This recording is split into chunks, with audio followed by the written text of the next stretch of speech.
Yaurana, Kuraura, entre science, prévention et sécurité. Aujourd'hui, nous allons comprendre comment fonctionnent ces vagues géantes que l'on connaît plus sous le nom de tsunami. On va en parler justement avec le colonel Cécile Macarès, directrice de la protection civile, pour nous détailler les mesures de prévention et la préparation de la population Yaurana. Yolanda. Et puis, nous allons en parler surtout avec Anthony Jamelot, ingénieur géophysicien et expert en tsunami, pour nous expliquer la science derrière ces phénomènes Yaurana. Comment est-ce qu'elle se forme, elle se propage et surtout comment protéger la population en Polynésie française, océan Pacifique, entre failles et vagues, c'est notre sujet du jour. Dans Manava, votre émission Infoservice.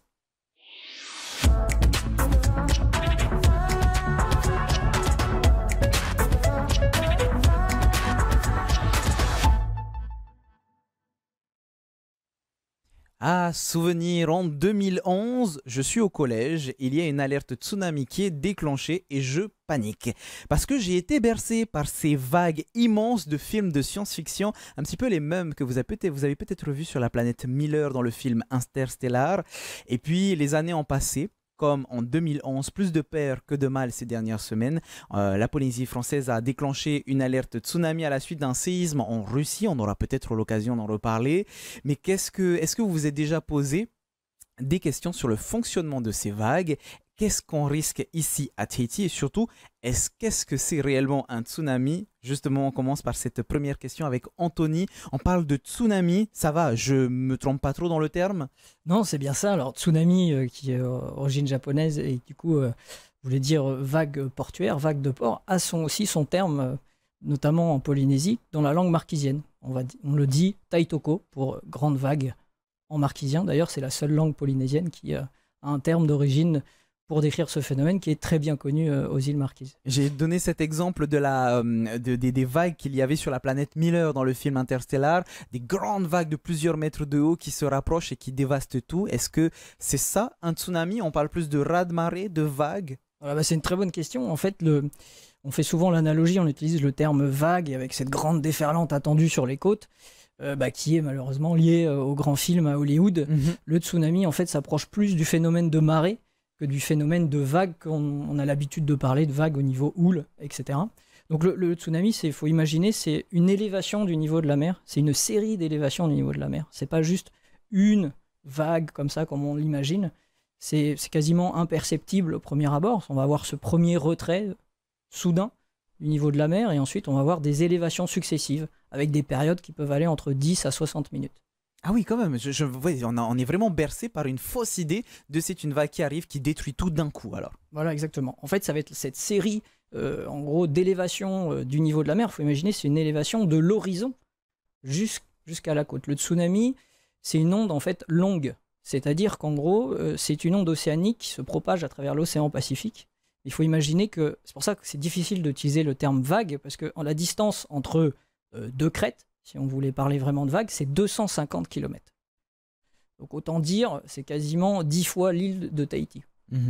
Donc quand l'onde arrive à l'approche des côtes, en fait, ce qui va se passer, c'est qu'on va avoir une élévation, une amplification quand même du phénomène, ça on y reviendra tout à l'heure, mais ça va en fait générer cette élévation du niveau de la mer, et c'est pas juste une élévation, c'est une série d'élévations, et c'est à cause de cette série que potentiellement on peut avoir des très forts dégâts, des forts courants, parce qu'en fait, l'énergie portée par cette onde longue est bien supérieure à celle de la houle. Ce qui est intéressant, c'est que ce sont plusieurs vagues, si on comprend bien le phénomène.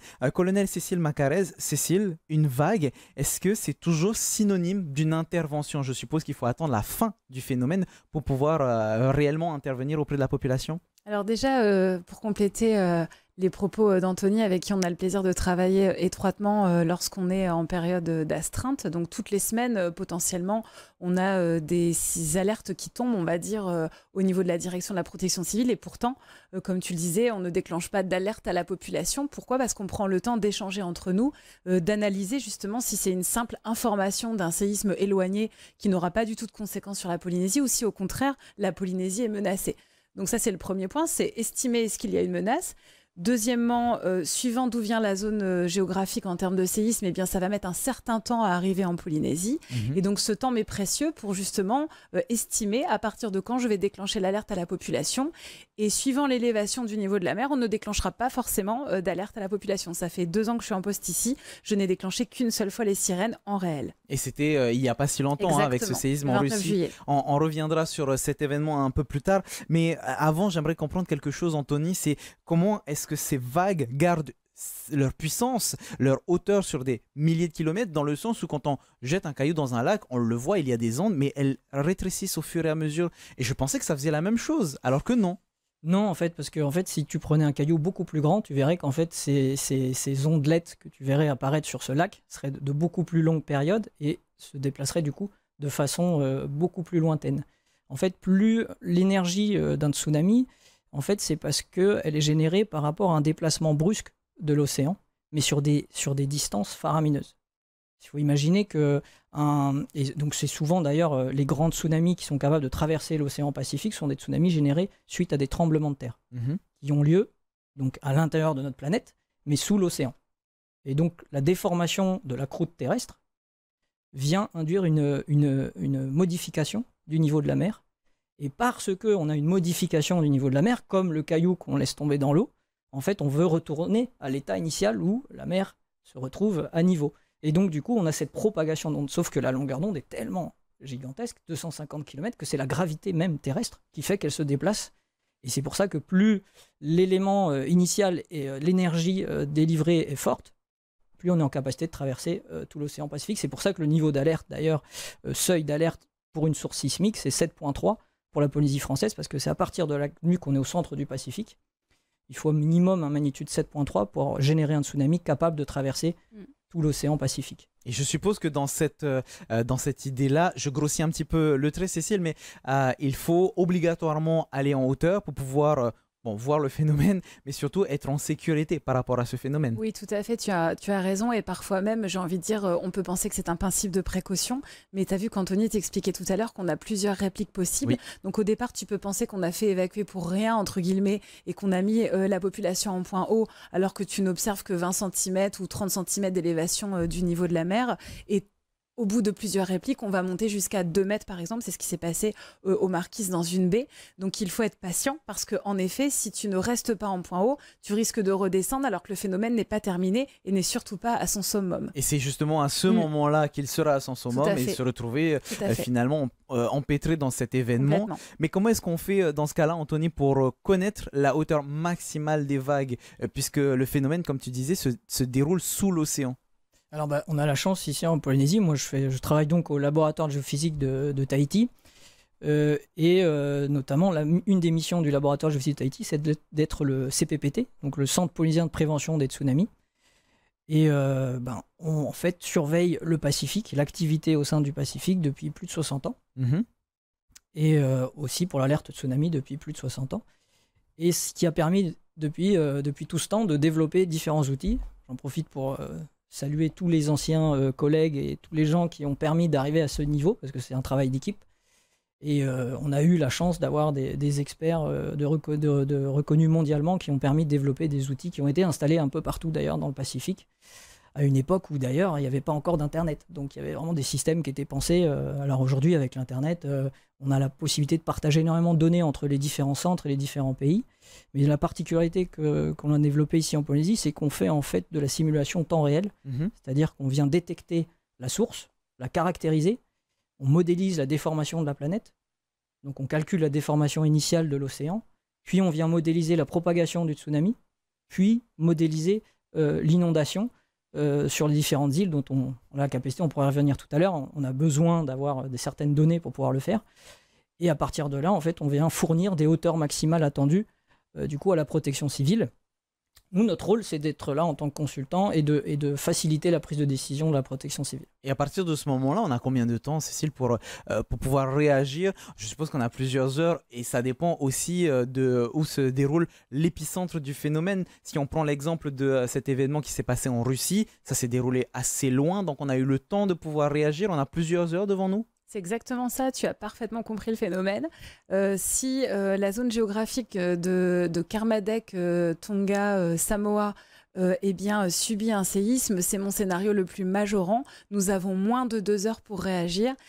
Or, étant donné qu'on sait qu'on donne l'alerte 2 heures avant pour la population, ça veut dire que je dois immédiatement faire le point avec le laboratoire de géophysique, estimer les hauteurs de surcote justement et à quelle heure elles vont arriver et enclencher immédiatement l'alerte. Tu prends l'exemple de la Russie, c'est beaucoup plus confortable pour nous et pour mes équipes, ainsi que le PC de crise que l'on grée au commissariat, parce que là j'avais 10 heures devant moi, ce qui m'a permis de prévenir les Tavana, prévenir les autorités, de commencer à préparer la population à emmener ce qu'il fallait en point haut. C'est des détails, les couches pour bébés, le lait pour enfants, les médicaments. Et du coup, tout le monde se prépare tranquillement, sereinement pour rejoindre un point haut. Et lorsqu'on déclenche les sirènes 2 heures avant l'arrivée du phénomène, tout le monde est déjà prêt. Tu vois, donc ça dépend vraiment d'où vient en fait le séisme et quelle est la zone géographique qui est concernée. Et puis en préparation de cette émission, on a pu discuter ensemble, toi et moi, et je me suis rendu compte qu'il y a une fausse idée qui sent que les Marquises sont des îles hautes, donc ça va, là-bas on ne craint pas grand-chose, alors que finalement ce n'est pas le cas. Les Marquises sont une zone vulnérable. Oui, beaucoup de collègues, d'amis ou de Tahitiens, de Polynésiens me disent mais colonel, en fait c'est les Tuamotu les plus concernés parce qu'en fait ce sont des atolls qui sont vraiment au niveau de la mer. Eh bien en fait c'est faux, ce sont les Marquises qui sont les plus concernés, mais également la côte est de Tahiti. Je vais laisser Anthony expliquer pourquoi exactement. Anthony ? Ouais, alors en fait, pour revenir justement à ce phénomène de tsunami, donc je rappelle, c'est une onde très longue, donc l'énergie, cette onde est très étalée, donc elle fait quelques centimètres en plein océan, en pleine mer. L'océan Pacifique, c'est environ 5 km de profondeur de moyenne. C'est imperceptible. C'est-à-dire qu'un navire de croisière, un navire qui est au large, il ne ressentira rien, il ne percevra rien. Par contre, on a ce phénomène d'amplification à l'approche des côtes. Oui, puisque la Terre monte. Voilà, c'est ça. C'est que cette profondeur réduit. Et donc, à cette réduction de profondeur, la vitesse du tsunami réduit. Du coup, la vitesse ralentit, sa longueur d'onde diminue, et par conservation d'énergie, l'amplitude augmente. Mais on va rester sur des longueurs d'onde qui font 10-13 km, au minimum. Donc c'est quand même, c'est pas une vague, quoi. Tu vas pas avoir une oscillation de l'océan, même en étant à 600 mètres d'altitude. Donc en fait, ce qui se passe, c'est que ce qui va déterminer le facteur d'amplification, c'est le profil sous-marin, c'est-à-dire quelle est la pente entre 5000 mètres de profondeur et le niveau zéro. Est-ce qu'on a une pente douce, comme aux Marquises? On va mettre plusieurs dizaines de kilomètres, c'est donc une pente très douce, et donc là on a une amplification très forte, on parle d'un facteur 10 entre l'océan profond et la côte, là où au Tuamotu, c'est vertical. Totalement vertical, quasiment vertical. Donc le phénomène s'arrête, on peut dire ça comme ça? Non, il ne s'arrête pas, c'est qu'il passe sans s'amplifier. Ah, ok. Parce qu'en fait, les îles on a la chance aussi, qu'il faut noter, c'est que nos îles sont relativement petites comparées à la taille. Par exemple, l'île de Tahiti, Tahiti Nui, c'est 30 km de diamètre. Je rappelle, l'onde du tsunami, 250 km de longueur d'onde. Donc même en réduisant sa vitesse, il n'y a pas de perception de face. C'est-à-dire que, en gros, ça passe, c'est comme une petite aiguille en fait. Okay. Et les Tuamotu encore plus, parce que justement on a un profil extérieur qui est beaucoup plus vertical, donc les îles et on peut retrouver ce profil vertical justement aussi sur une partie de la côte de Tahiti. Mais je suppose que c'est pas pour autant, Cécile, qu'au Tuamotu on se dit tiens, c'est pas trop grave, on sait que là-bas il y aura pas trop de dégâts, on prépare quand même la population? Alors oui et non, c'est-à-dire qu'on prévient les autorités qu'on a un phénomène qui va arriver sur la Polynésie, mais on cible l'alerte uniquement sur les archipels ou les communes, si on veut être très précis, qui vont être concernés par une surcote supérieure à 1 mètre. Aucun intérêt pour nous de déclencher des sirènes alors qu'on sait que l'élévation du niveau de la mer va être que de 12 mm. C'est l'exemple de notre événement du 29 juillet. Je te donne un exemple concret. L'aéroport de Tahiti-Fa'a, 12 mm de hauteur. On n'a pas déclenché les sirènes à Tahiti pour autant. D'accord, donc en fait, oui, comme tu disais tout à l'heure, tout dépend de l'intensité du phénomène. Et je suppose que l'intensité, en particulier en Polynésie française, c'est parce qu'on est entouré, d'un point de vue géologique, d'une zone assez active. On parle de plaques tectoniques, de ceintures de feu. Tu peux nous expliquer rapidement, Anthony ? En fait, on est entouré donc, de cette ceinture de feu qui est connue sous ce nom, mais en fait, c'est fameuse tectonique des plaques, qui a des limitations. On a ce qu'on appelle des zones d'accrétion, des zones de génération de plaques, c'est ces fameuses dorsales qu'on va trouver au centre un peu du Pacifique. Et ensuite, on a tout le tour, là, ces zones de subduction. C'est là où la plaque océanique vient plonger sous d'autres plaques continentales. ces zones de subduction sont connues pour générer potentiellement les plus gros séismes qu'on a jamais vus sur cette planète. C'est pour ça qu'on en voit beaucoup au Japon, par exemple, qui est sur cette ceinture de feu. Pour la petite info, 80% des tsunamis ont lieu dans le Pacifique. Ah oui, si on remonte à la base de données jusqu'au 19e siècle jusqu'à aujourd'hui, 80% des tsunamis ont eu lieu dans le Pacifique, parce qu'en gros, 80-85% de la sismicité mondiale a lieu dans le Pacifique. Donc on est vraiment une zone à risque. Est-ce que dans ce sens, la population est assez prête, Cécile, par rapport au tsunami, au raz-de-marée qui pourrait arriver sur la Polynésie française? Écoute, j'ai tendance à dire que les Polynésiens sont sensibles au sujet. Je trouve aussi qu'ils sont extrêmement résilients. Pour autant, on poursuit nos efforts en matière de prévention de la population. Notamment très récemment, on a eu une grosse campagne de diffusion avec le soutien de la DG2E dans les établissements scolaires pour expliquer aux collégiens, aux lycéens le phénomène. On pense que ce sont de bons rapporteurs au niveau des foyers. On a dupliqué une petite plaquette à la fois en français, en anglais, mais aussi en tahitien, à toutes les mairies, tous les sites en fait touristiques, parce qu'on est convaincu que plus on diffusera l'information, mieux on se portera en termes de reconnaissance des signaux. Et enfin, tu l'as dit peut-être tout à l'heure, c'est que on a beaucoup d'exercices, alors ça peut paraître un peu fastidieux parfois, mais la dernière fois, nous avions fait un exercice le 3 juin avec les marquises à la demande des Akaiki, justement, qui m'avaient dit, colonel, il faudrait vraiment qu'on s'entraîne en réel. Et bien, 1 mois et demi après, quand on déclenche, on voit tout l'intérêt de l'exercice, puisque ils sont prêts et ils ont été vraiment des relais essentiels sur le territoire auprès de la population. Et ça tombe bien que tu nous parles de ces exercices qui sont mis en place, puisque je parlais de ce souvenir de 2011 où j'ai paniqué, c'est normal, j'étais un enfant, mais aujourd'hui en tant qu'adulte, quand j'ai vu cette alerte tsunami, je me suis rendu compte, mince, je ne me souviens plus de ce qu'il faut faire en priorité. Prendre de la hauteur, ça me paraît logique, mais qu'est-ce qu'il faut préparer, que ce soit la radio, la télé, etc., la radio à pile. Est-ce que tu peux justement nous détailler de comment s'organise une alerte tsunami, que ce soit de votre côté ou du côté de la population? Alors la première étape, c'est d'avoir la confirmation que c'est une alerte réelle et qu'il y a une menace pour le territoire de la Polynésie. Une fois que c'est confirmé, j'ai des horaires d'arrivée d'une surcote et j'ai aussi les hauteurs. Donc j'ai une très grande carte dans le PC de crise qui nous permet de cibler les besoins, d'identifier où est-ce qu'on va avoir besoin de déclencher les sirènes. Et donc en tout premier lieu, on prévient les autorités. Le haut-commissaire décide d'activer un PC de crise. On fait aussi une remontée à Paris. En gros, on boucle l'information. Une fois l'information est bouclée, les maires des communes concernées vont déclencher le plan communal de sauvegarde. Ça veut dire qu'ils vont prévenir la population, commencer à préparer les lieux en fait qui vont permettre d'être en point haut. Il y a des petites pancartes sur les communes, c'est marqué veuillez suivre cette direction pour les zones de repli. Et donc la population est invitée à prendre ce qui est strictement nécessaire pour elle. Je parlais de médicaments tout à l'heure, mais aussi de couches pour bébé. Enfin en gros ce que tu dois avoir pour quelques heures avec toi. Et du coup tu montes en point haut avec ces affaires nécessaires et ensuite on déclenche les sirènes. Il faut attendre la fin du déclenchement pour vraiment être sûr de pouvoir redescendre. Dans ce sens, Anthony, j'ai une idée reçue qui me vient en tête, celle que à Tahiti, finalement, on ne risque pas grand-chose puisqu'on est entouré d'îles et donc la vague s'arrête sur ces îles-là. Donc à Tahiti, finalement, on est peinard. Est-ce que c'est une vraie bonne idée ou est-ce que c'est une idée reçue? Je pense que c'est une idée reçue et il y en a une autre aussi qu'on entend souvent, c'est il y a un récif, donc il n'y a aucun risque de tsunami. Oui, puisque le tsunami s'arrête sur le récif. Voilà. Et en fait, c'est pas du tout ça, parce que c'est une élévation du niveau de la mer de l'horizon à la côte, donc qui est récif ou pas récif. Je veux dire, le niveau de la mer va monter pareil.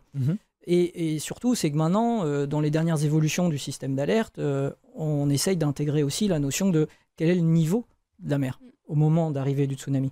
Parce que là, on a eu de la chance sur l'événement russe, parce qu'on avait quand même, juste avant, une période de houle. Après, on a eu la grosse houle qui est arrivée derrière. Mais quand il y a une grosse houle, on a ce qu'on appelle ce phénomène de surensachage de lagon. On peut avoir le niveau du lagon qui est supérieur au niveau de la mer. Et donc là, on peut avoir, si on a un tsunami même de 50 cm, l'impact ne sera pas le même. Sachant qu'un tsunami devient problématique à partir de 30 cm. Ça paraît pas grand-chose pourtant. Mais oui, mais il faut imaginer que l'énergie associée, une montée des eaux de 30 cm en 20 minutes de l'horizon à la côte, c'est pas la même énergie qu'une petite vaguelette de 30 cm. C'est ça aussi. On entend souvent le terme « Oh, petite vaguelette, le tsunami, c'était 30 cm ». Non, c'est une montée des eaux. Donc l'énergie nécessaire pour cette élévation, elle est vraiment très importante. Et donc 30 cm, ça peut générer des très forts courants. Ça peut, surtout dans les ports où on va avoir des digues, des structures, des morphologies un peu spécifiques. On a aussi cette notion souvent entendue de « Ah, le tsunami vient du sud, donc nous, au nord, on est tranquille ». À Tahiti, on entend souvent ça. Oui. En fait, c'est plutôt l'inverse. C'est-à-dire qu'en fait, ce sera toujours le nord qui sera plus impacté. Parce que le tsunami, il n'y a pas de notion d'azimut. Comme je le rappelle, c'est l'élévation au niveau de la mer. Donc l'île, elle est toute petite comparée à la taille du tsunami. Donc c'est quasiment toute la côte tahitienne qui va être et comme les côtes marquisiennes, qui vont être impactées. Ce qui fera la différence, encore une fois et toujours, c'est quel est le profil sous-marin, quelle est la pente, comment se trouve le relief, et aussi on a ce qu'on appelle des propriétés de résonance, c'est-à-dire que certaines baies marquisiennes, par exemple, là quand on a eu les phénomènes qui venaient du coup du nord-ouest du Kamchatka en Russie, c'est la vallée de Taipivai et de Taiohae qui, selon nos simulations, serait le plus impacté. On savait qu'au nord, il n'y aurait rien, alors que le tsunami arrivait du nord. Mais typiquement parce que le tsunami, on était en capacité de prévoir ces différentes arrivées. Aujourd'hui, on est capable de faire même une prévision à 96 heures, parce qu'un tsunami, aux Marquises, on peut l'observer pendant le tsunami de 2011, on l'avait observé pendant plus de 56 heures. Oui, c'est-à-dire qu'en fait, le tsunami, il traverse, il touche les côtes chiliennes, il passe un coup chez nous, il réfléchit contre les côtes du nord, et repasse un coup chez nous, etc. Plus tous les effets de diffraction, réfraction, réflexion qu'il y a. Comme ce qu'on a dans un lac finalement avec ces ondes. Et dans ce sens, c'est ça le plus dangereux, c'est de minimiser le phénomène, Cécile. Oui, tout à fait. Je souris parce que je repense à certains commentaires que j'ai pu voir. Tu sais que nous, en fait, on est très attachés au commissariat à vraiment poster immédiatement l'information, donc soit sous forme de petites vignettes pour prévenir la population. C'est pour ça que j'encourage à surveiller le site du Haut-Commissariat, mais écouter aussi nos partenaires qui relaient à la radio et à la télé. Et en fait, beaucoup de gens pensent que parce que c'est en Alaska, au Chili ou au Japon, ça ne touchera pas à la Polynésie. On nous encourage à revoir parfois notre géographie. Ben, moi, j'encourage surtout à écouter ton émission aujourd'hui parce qu'en effet, ça prend beaucoup de temps. Mais par contre, quand ça arrive, le phénomène n'est pas anodin.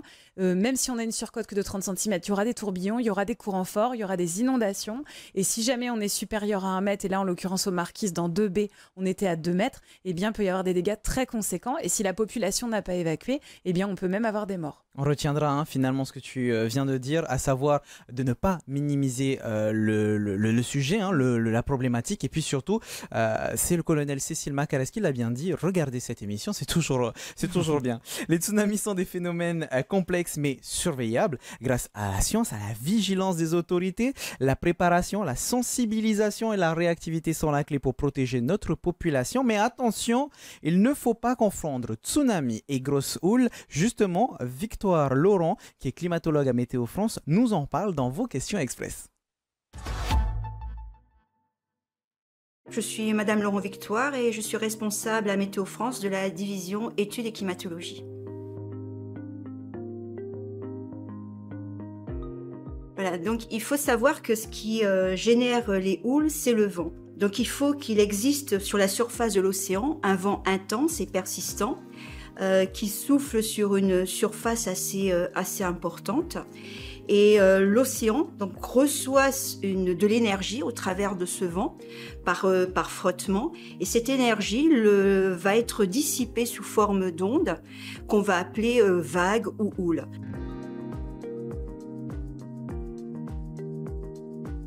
Alors on a essayé effectivement de regarder si le changement climatique avait un impact notamment sur les houles extrêmes, parce que c'est ce qui nous intéresse souvent, c'est de savoir est-ce qu'on aura une fréquence plus importante de houles extrêmes, de vagues de hauteur de vagues assez importante. Et effectivement, on a observé qu'on commence à avoir une augmentation de la hauteur des houles, notamment les houles de sud. Alors pour cela, on s'appuie beaucoup sur les images satellites parce que nous, ce qui nous intéresse, c'est où sont les zones où on observe un vent fort soutenu, donc où sont les dépressions subtropicales ou tropicales, puisqu'on sait que potentiellement, ça peut être des zones qui peuvent générer des houles.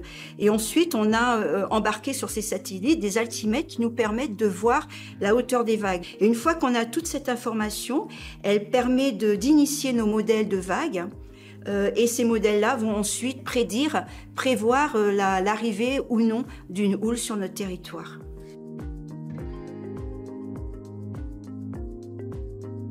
Alors on a nos sites, on a le site officiel de Météo France, météo.pf, qui alerte la population au travers de différents bulletins. On a bien sûr des bulletins pour les bulletins de vagues, les bulletins qui montrent les bulletins de houle.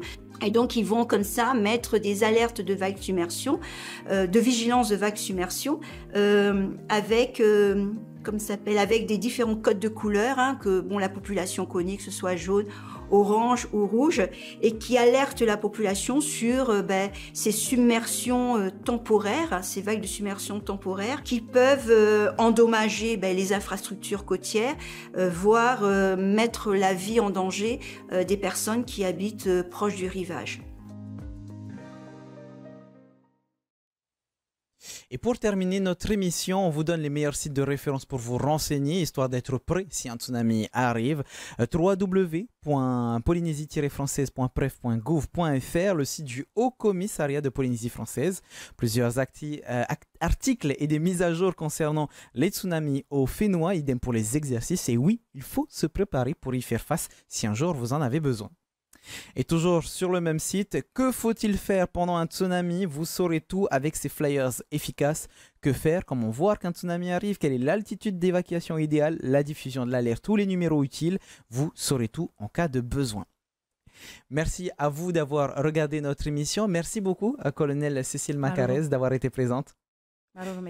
Et puis merci aussi à toi Anthony d'avoir été présent et d'avoir apporté cet aspect scientifique. À remercier aussi tous les partenaires, la DG2E, le DCA aussi, c'est ça qu'on peut remercier? Oui, effectivement, notre direction de la construction et de l'aménagement a lancé une campagne du coup qui est en train de se réaliser, qui s'est terminée, je pense, de LIDAR, donc qui va permettre de cartographier tout le littoral de façon précise. Et ça, c'est primordial pour l'étude des risques et pour encore mieux perfectionner notre système d'alerte, la compréhension du risque et l'aménagement de notre territoire. Donc c'est une chance inouïe qu'on va avoir sur notre territoire de pouvoir ensuite cartographier. Ça va nous améliorer notre système d'alerte et notre compréhension du phénomène également. Merci à toutes ces autorités, tous ces spécialistes, tous ces organismes de mettre en avant notre sécurité. Merci à vous de nous avoir suivis. Maururu itotato farerira trahoma parhena.